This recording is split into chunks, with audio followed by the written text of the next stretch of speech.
Hi, you made it to my channel, the Niche Gaming Hub. Today I'm going to review the Caterpillar CT680. As with all of my reviews, they're based on the New Game Plus settings and regions where I use the trucks. At the time of this review, I've completed Alaska. I purchased the Cat CT680 in this region and use it extensively. The rules I select balance fun and challenge. I start off with some extra money and get 3 times more income per job so that I can buy some extra trucks and upgrades, like this Cat CT680, which I didn't really have to buy for my playthrough. Like you have to do with hard mode, you only get the trucks you absolutely have to. But if you get the New Game Plus setting, you have a little more freedom and luxury. But my rules make buying all add-ons possible right from the start, which doesn't matter after Alaska because you get to the rank 30 anyway. But I do get that from the very start of my playthrough, giving me a head start. My rules allow me to sell trailers and trucks back for 50% of their value, but they also include rules that make automatic truck recoveries and auto loading 4 times more expensive, and fuel 6 times more expensive. They make all garage repairs cost money, and all repairs cost 2 times more points than normal for trucks within their region and 4 times more for trucks outside their region. So if you take a North American truck on a Russian map and damage it for 20 points of damage, you're going to need 80 points of recovery from your service trailers or whatever, however you're repairing it, to repair that 20 points of damage. 4 times as much. Traveling between regions is paid, and when you buy a fuel add-on for any truck, you have to fill it with fuel from what you have in the region. So while some stuff is like easy on the hard mode, there are many things that are more difficult. For example, I restrict contests to only 1 try, so you can use them to farm money, whereas hard mode allows you to do it 3 times, so you can use it for 2 extra tries.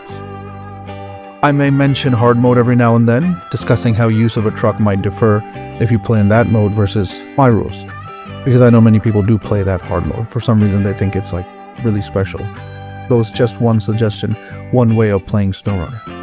Hard mode does require you to suffer through many weaker vehicles just so you can survive, whereas I prefer to have a little bit of luxury so that I can evaluate the differences between the trucks, use their advantages, and have a good playthrough. I still won't be able to be reckless with my money or trucks, and some rules add more difficulty than hard mode, so the realistic simulation and challenge is still there. Now with that context in mind, let's talk about the Cat CT680.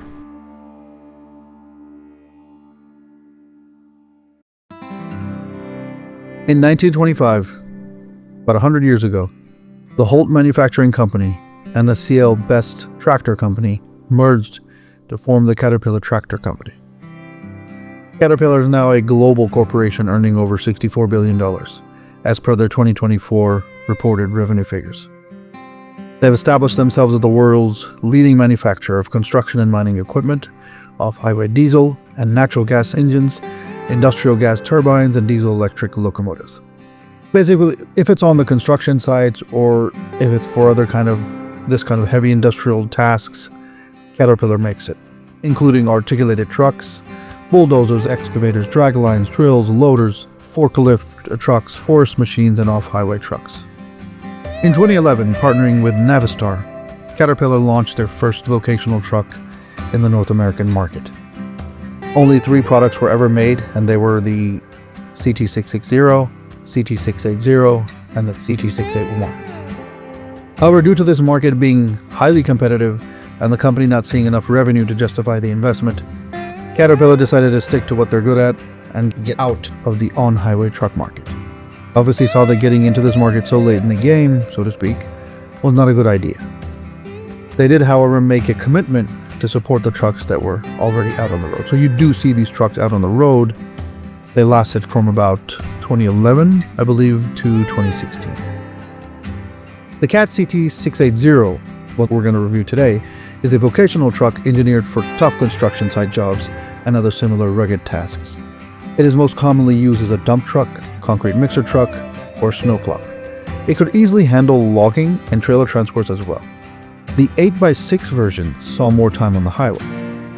Now, the reason the Cat CT680, along with the CT660 and the CT681, was put into the company's on-highway truck category was that, compared to the majority of Caterpillar's products that never leave the construction site, except when obviously being transported back to storage or from storage, this truck actually is used on the highway as well as off-road. In SnowRunner, the Caterpillar CT680 is available for purchase in the truck store for $56,300 in-game currency. You can find a few engine upgrades and the engageable all-wheel drive in the Northport and Mountain River maps of Alaska, including the highest engine upgrade. The differential lock comes standard, which means it doesn't have to be found or bought, but the suspension cannot be upgraded and remains stock. It has a normal turning radius for trucks of its size. The body balance is superior to the heavy-duty trucks we've dealt with so far, and the fuel consumption is amazingly low.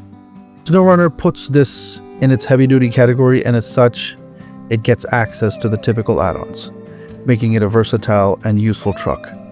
Unfortunately, the loading crane plus flatbed plus trailer combo doesn't work for this hauler, but it does attach trailers. It should be regarded as a typical heavy-duty truck with superior power. I put the Cat CT680 in my heavy-duty category because while it was made for the same function in real life as the CT681 was, and with the same engine, in-game, it's not as powerful and in every other way looks and works like a heavy-duty class.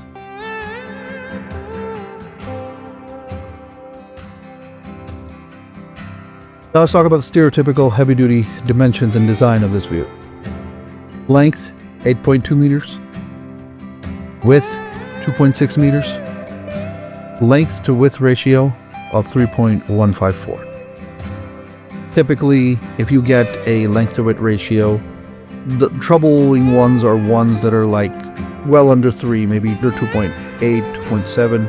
The closer you are to 3, it seems to be like a good for body balance, at least. The closer you are to 3.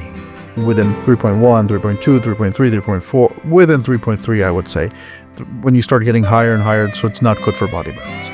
It's not the only thing, but it is a factor. Height to width ratio. So basically the height is a little bit higher than it should be for good body balance, but that is one thing. So the length to width ratio is fine. Height to width, a little higher than it would good for body balance. So it makes the body balance a little worse. The weight is 13,668 pounds in real life, near 7.9 tons, but the in-game mass rating is 7,200. The body balance, I still say, is very good. In size and weight, the CT680 resembles a typical heavy-duty truck, but has more power than the others in its class. While in real life, it's lighter than the CT681, in-game, they have the same mass rating. So because the CT681 gets a better engine than this truck, the CT680 won't have as good a power to weight ratio. But that's in-game. Outside. In real life, it's a different story, which I'll talk about later. Because there is no raised suspension upgrade, it helps keep the body balance very good, more stable than a lot of trucks we have used so far. But do keep in mind that those trucks perhaps would have better stability if they didn't have a suspension upgrade, if it's available. In SnowRunner, there is no dead axle like the CT681, so it won't affect body balance. At least not in the game. We'll talk about that very, very soon. CT680 does not have, within the game, an option for dead axle or any other configuration option.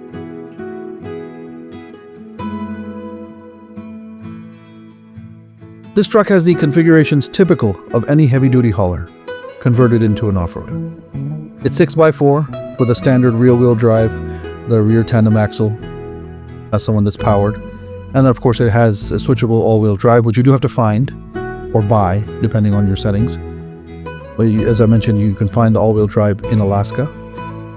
Switching it on turns into a 6x6. Now, in real life, it can get a dead axle. So it can be 6x4 plus 2 or 6x6 plus 2, and it even has an 8x6 option. That's basically 8 wheels where 6 are powered, and it's all 3. It's like a tridem axle, a rear tridem axle. So the tridem axle basically is 3 sets of wheels, 3 axles of wheels that are all powered. Because the one that's closer to the center is close enough to the front, there's no concept of all-wheel drive. At least I've never heard of 8x8. Whenever it gets to this point where it's 8x6, they just make it 8x6. Where there is 8x8, it's like not with these type of trucks. It's with really large trucks. Talk about that when we talk about those trucks. Even when those trucks get like an extra axle, like a 10x6 or 10x8, then they don't get all-wheel drive. That'll power all of that extra axle. So you consider the 8x6 as an extra axle for a truck of this size.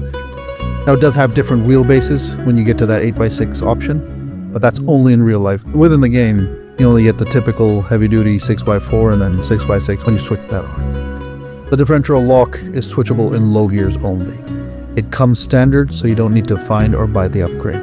This truck gets the same off-road gearbox that heavy-duty class of trucks have access to, and this gives you the high gear and the 2 extra low gears, low plus and low minus, in addition to the regular low.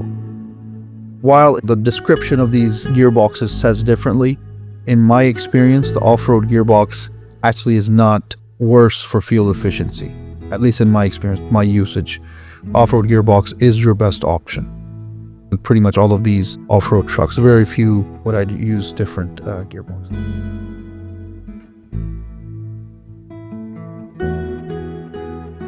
So here we have another heavy-duty hauler that uses the UOD2 set of tires, except this truck doesn't get race suspension. Tires are 47-inch off-road UOD2 that gives you 0.8 in the asphalt, 3.0 rating in the off-road dirt, and 1.9 in the mud or snow. In chained UAD3 all chains tires gives you 1.2 in the asphalt, 3.0 in the off-road dirt, and 1.3 in the mud or snow. Both are available just like with all the typical heavy-duty trucks. The UAD2 do significantly better in mud, and the UAD3 are required for icy regions, in addition to giving you more control on roads. The Cat CT680 does not get race suspension, which hurts this truck's potential in the heavy mud or snow. Make sure you have the off-road UOD2, the right tires for the job, otherwise this truck won't be able to move in the mud without it winching. I bought this truck in Alaska, so I used the chain tires. It was my intention to keep it on the road as much as possible, but no matter how hard you try, you still have to go into the mud at certain points, mud or snow, which is when it struggled. And even on the icy roads, it would lose control if I went fast, but I'll talk more about that shortly. Like, it's easier to lose control with this truck for some reason on the icy roads than with other trucks. Not getting race suspension also means that you're not going to get larger tires. You can only get the 47-inch tires, which is only good for a typical heavy-duty truck when coupled with race suspension. So for comparison, this truck won't perform as well as, let's say, the Western Star 4964, the white Western Star 4964, in the deep mud and snow, because that truck gets race suspension and the same 47-inch tires. More ground clearance always helps in clearing snow and rocks and other rugged terrain. One last point to be noted, in real life this truck had that axle option as I mentioned, which would affect suspension marginally, but in the SnowRunner version, it's a typical 6x4 or 6x6 hauler.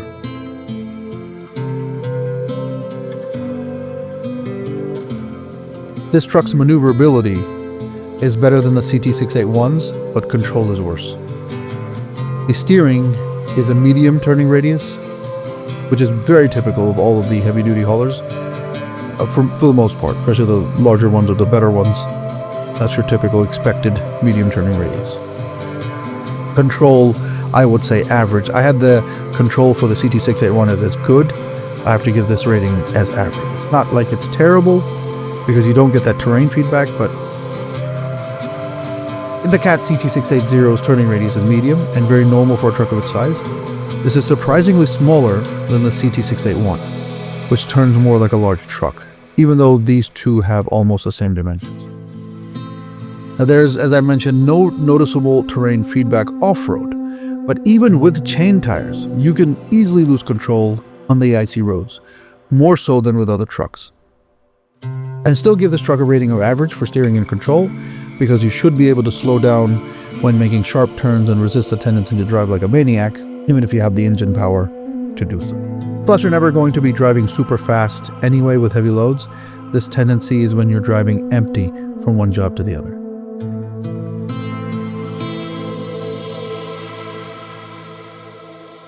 SnowRunner gives decent respect to this truck's engine power, but still not what they gave the CT681.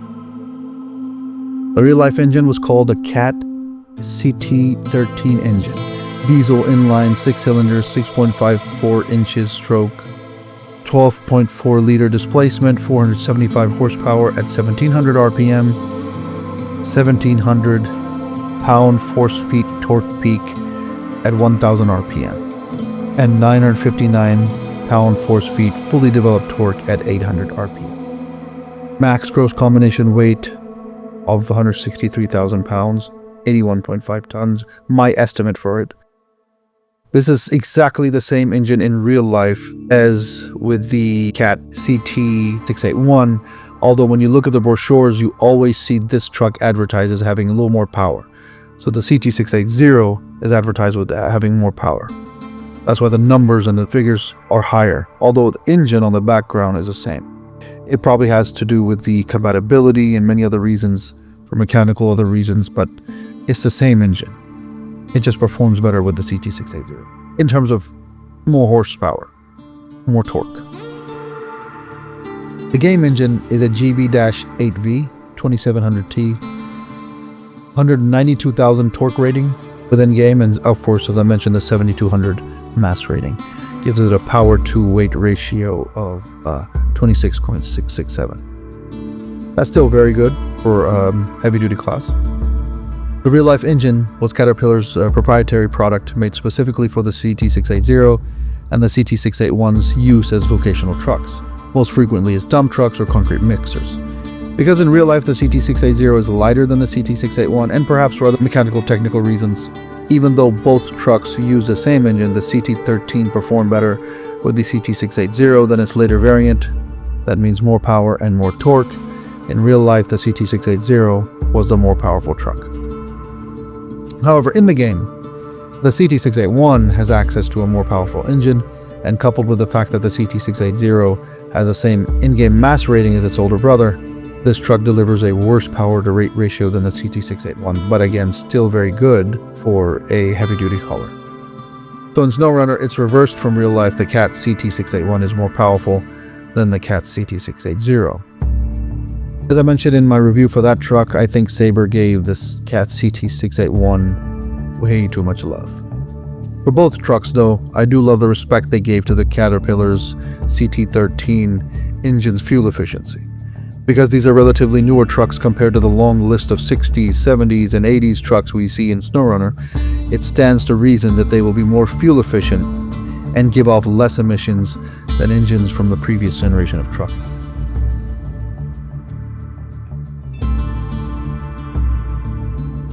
The Cat CT681 has better fuel efficiency, and the Cat CT680 has a slightly larger fuel tank. Fuel tank for this truck, the 680, is a 280 liter. Fuel consumption efficiency. The average highest fuel expenditure when the engine is under the heaviest stress, from sideboard plus attached cargo on rough terrain, traveling fast if in auto, or slow with differential lock on and going uphill, is approximately 18 liters per minute. That's with an off-road gearbox, all-wheel drive on, diff lock on if in low gears, under heavy load on off-road terrain, but not heavy mud or snow.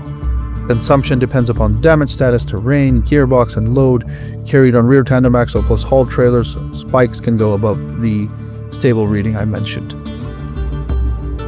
Typically that means when you're under the heaviest stress, and how you get the heaviest stress, it could be going on auto, but on going rugged terrain and trying to go fast.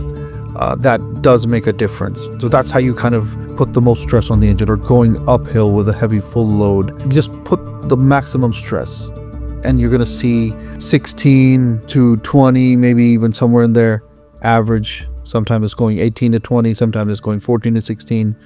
So I figured, okay, I think 18 is the average here. That's what I saw in my testing and my use of this truck. While nothing is officially listed in brochures from Caterpillar on this subject, according to user experience as can be assessed by online forums and the internet, the Cat CT681 is known to have slightly better fuel efficiency in real life than the Cat CT680, which is especially remarkable because the CT681 weighs more in real life. Assuming if we're comparing similar configurations like 6x4 versus 6x4. We talk about the 8x6, it may be a little bit different. The configuration is different because the wheelbase or frame will be a little larger, but comparing apples to apples. Still, if you look at the fact that the CT681 is a newer design, it does stand to reason that it's a bit more fuel efficient. And I'm glad that there's a slight difference in-game as well. It was a good representative, I like that. The Cat CT681 that I found was like around 16 liters per minute average. But factor also that the CT680 has a fuel tank 20 liters larger than the CT681's tank. So essentially they can both haul for around the same length of time and distance before having to refuel. The real-life fuel tank includes 80, 100, and 120 gallon options. That's translated to 302, 378, and 454 liters. This is the same as the CT681's fuel tank options. The game version is significantly less, giving you only 280 liters, but this is still slightly better than the 260 liter tank that the CT681 gives you. Tank size coupled with fuel efficiency do affect long hauling sessions for assignments that are far away from your fuel sources and end up consuming many liters. It's lucky that the truck has good fuel efficiency, but in deep mud and snow, because of the lack of race suspension, this truck struggles.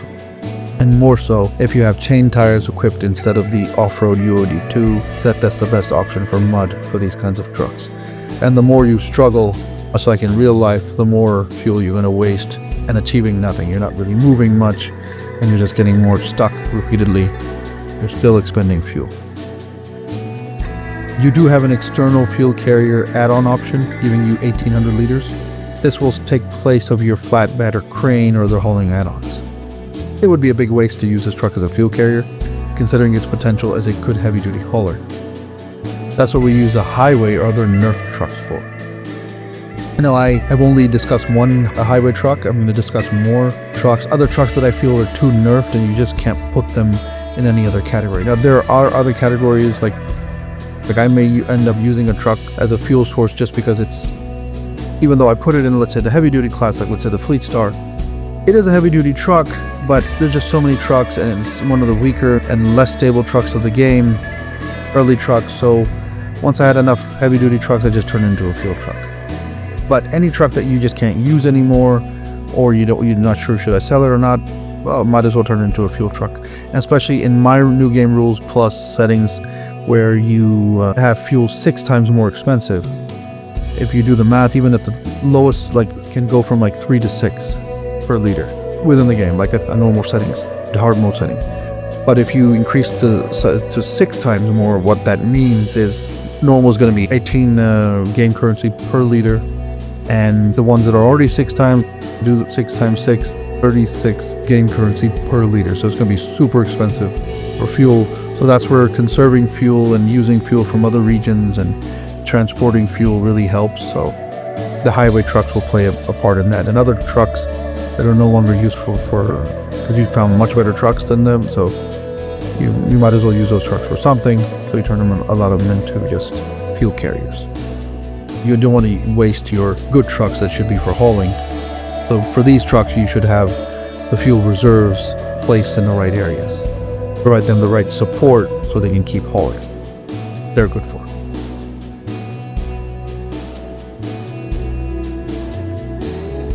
So how useful is the Cat CT680 and SnowRunner? Functionality, usability, reliability. It can equip all of the external add-ons that the heavy-duty class gets, which makes it useful for countless contracts, tasks, and contests. And unlike the typical heavy-duty trucks, because of the superior engine power, the CT680 hauls low saddle trailers with ease, and even some high saddle ones. You can use it for logging, semi-trailer transport, truck rescue, typical hauling, anything you need. Get all the versatility of the typical heavy-duty class with just more power. But a useful truck. Crane plus flatbed plus trailer combo does not work for normal hauling. This is unlike the CT681 and many other trucks, although CT681 is also a little bit disadvantaged, and I'll discuss that in a second. Without a crane, you really have to make sure you get a flatbed for the frame add-on and not the sideboard bed so that you can at least attach trailers just fine. Otherwise, it either gets too tight that you can't turn very well, or you can't attach it at all. Both the CT680 and 681 have an issue with the position of their hitches relative to the backs of their frames. But with this truck, the problem is worse. there's no chance to attach a medium log trailer with the medium log frame add-on equipped. So it's a little more disadvantage than the CT681 in this regard.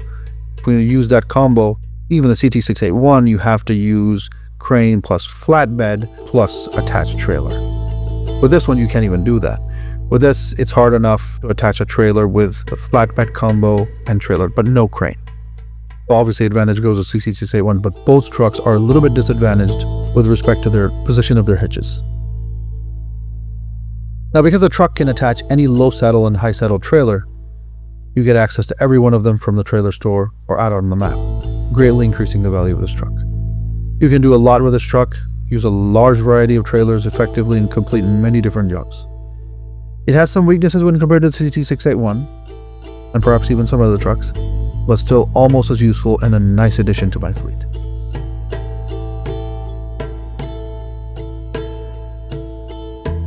So now for my verdict. The Caterpillar CT680 is a superior heavy-duty truck. It has very good physical dimensions for its class, comes standard with differential lock, gets the AWD, all-wheel drive, and best engine upgrades in Alaska for free. Features good fuel efficiency, very good body balance, and can equip all of the add-ons a heavy-duty truck can. It suffers a bit in deep mud and snow due to its lack of suspension upgrade, but still gets decent off-road tires, has a normal turning radius, and can attach many trailers and add-on combinations. The add-on upgrades in Alaska are what first suggested its purchase to me, along with its relatively cheap price in the truck store. While there are other good heavy-duty trucks in our fleet as of now, the Cat CT680 is still one of the better ones, and I feel I got exactly what I paid for with this truck. Nice addition to your fleet as you make progress in your SnowRunner playthrough.